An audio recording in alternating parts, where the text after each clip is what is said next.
Most of us hopefully careful about what we touch. Otherwise, we could get sick. This has been a year for viruses, upper respiratory viruses. But what should we do about things we have to touch, like our cell phones? Probably think about, cell phones being pretty germy and maybe, getting us a cold or flu. But it turns out these cell phones could put our skin health at risk. I'm not sure if you thought about that. Debbie Sardone is a cleaning industry expert.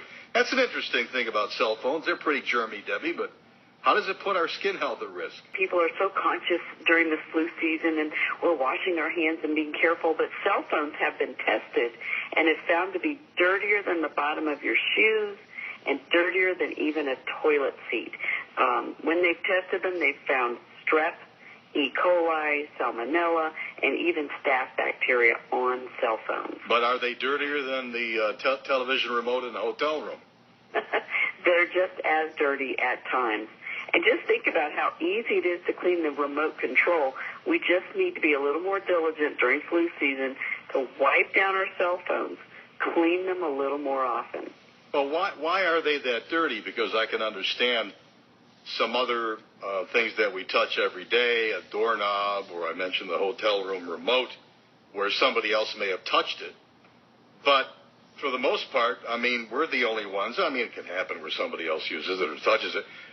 We're the only ones that use our cell phone. We even take them into the bathrooms with us. So people need to be more aware that the cell phone is one thing that we need to wipe clean periodically with, let's say, a microfiber towel and some alcohol, and just wipe that cell phone down. And, of course, regular hand washing helps minimize bacteria as well. Yeah, I've been known to hear somebody talking on a cell phone in a stall or texting on a cell phone in a stall. That's be really gross. That's pretty rough. These staph infections, these bacteria, these staph.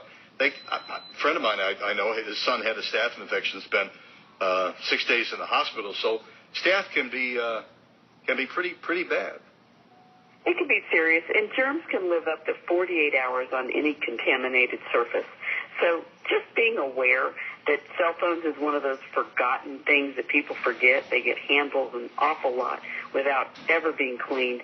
Just, periodically unplug the cell phone from any cords and plugs and press that hold an off position and hold that until it's completely off.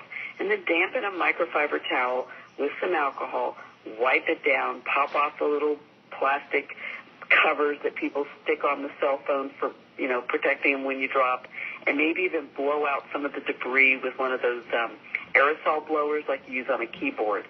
Just be diligent during flu season. Wipe your cell phone down just like you would other surfaces. I've heard that young people can also maybe get acne breakouts with their cell phones. You use that cell phone is warm, and your hands are warm, and your face is warm, and you're holding that thing against your face for long periods of time. So, yes, doctors have found that sometimes rashes on the face or acne can be caused just from that constant heat and constant use in the same place, aggravating your skin. That's good stuff. Debbie Sardone, the cleaning industry expert on cell phones and how they can be pretty dirty, along with the remote in the hotel room or doorknobs or, restroom door handles, any of those kind of things as well. So just make sure they stay as clean as they possibly can.